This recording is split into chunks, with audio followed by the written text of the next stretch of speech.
Hola, yo soy la señora Groner y hoy vamos a aprender cómo leer y pronunciar el sonido de la letra N en inglés.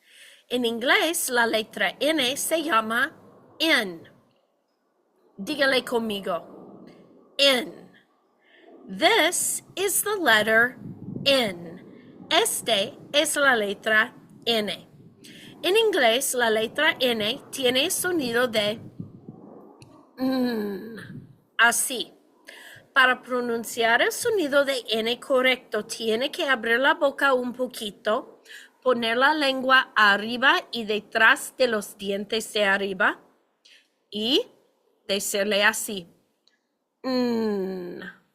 Muy bien. Practica conmigo. Mm, mm, mm, mm, mm, mm, mm, mm. Muy bien. Una palabra muy común que comienza con la letra N es la palabra no. No.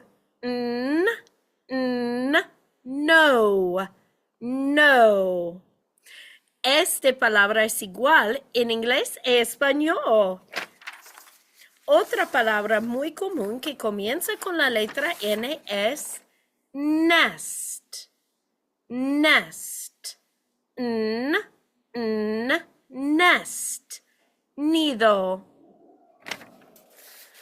Recuerde, en inglés la letra N se llama N y tiene el sonido de N. This is the letter N. The letter N says N. Muy bien. Muchas gracias por venir y aprender conmigo. Ojalá que regresan muy prontos.